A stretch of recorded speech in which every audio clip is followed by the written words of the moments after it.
Hi, it's Pastor Paul L. Anderson here at the Fountain of Raleigh Fellowship, where we believe God's blessings never stop flowing.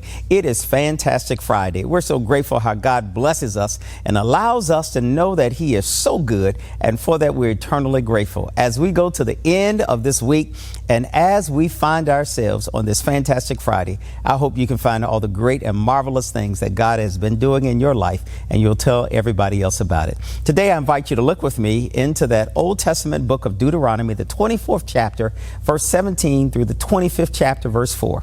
Very powerful message. It's a message that speaks to us about justice.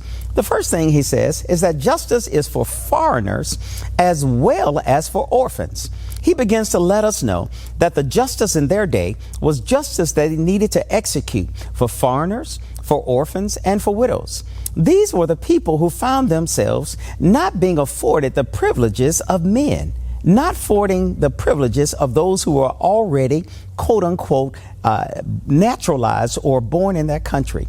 The foreigners who are living among you, he said to treat them with great respect and love, and to make sure you take care of the widows. Well, the widows find themselves in an awkward situation because women in their day were considered as property. If their husband died, property couldn't own property, and it would find itself reverting to the hands of another family member or someone else bought it.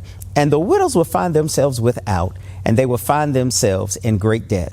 We live in a world today that we must remember, just as there were foreigners then, there are foreigners now, and we should treat them with respect and give them a place in life.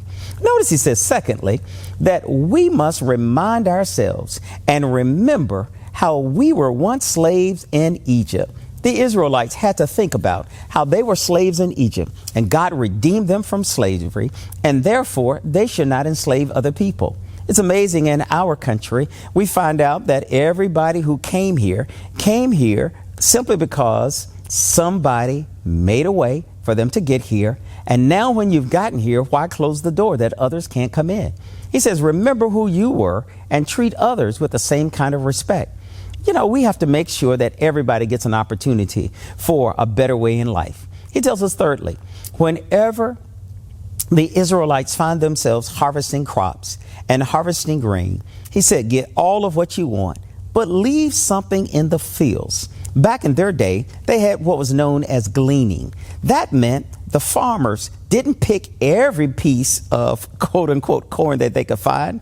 They left some of it in the field because they knew there would be foreigners, there would be orphans, and there would be widows who needed stuff to eat. In their day and time, it was called gleaning. They would go and get whatever is left over, and it would be used for all of those to have, for all of those who were widows and orphans, so that they could have something to live on.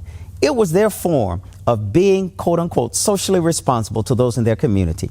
Then fourthly, he tells them, remember that you were once slaves in Egypt, and for that reason, you should always be kind. Never allow judges to do more to other people than that has been done for you. If you've been forgiven, forgive others. It is important for us to remember where God has brought us from, what He's brought us to, and what He's brought us through.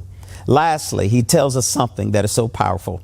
He says, you must not muzzle the ox that you keep, and you must not keep him from treading out the corn.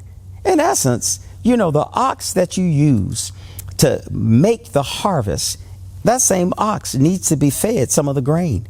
We must make sure that we don't work people so hard that they cannot even make a living.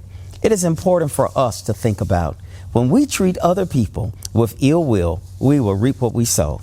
This text begins to remind us that God wants us to be socially responsible, economically responsible, and we're responsible for those because God has been good to us. We should share His goodness with everybody else that we meet. May the Lord bless you. May the heavens smile upon you. And always know you're exceedingly and abundantly blessed. And I'll talk to you again on tomorrow.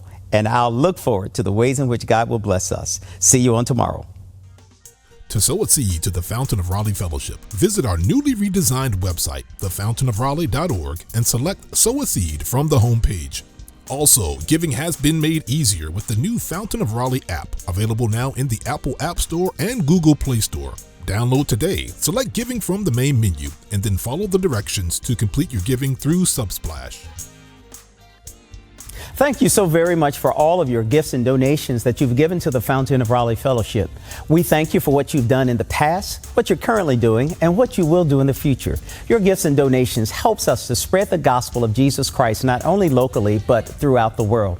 Thank you again for your gifts, and may God continue to richly bless you. It is here at the Fountain that we believe that we are exceedingly and abundantly blessed, and may you receive those blessings that God has in store for you.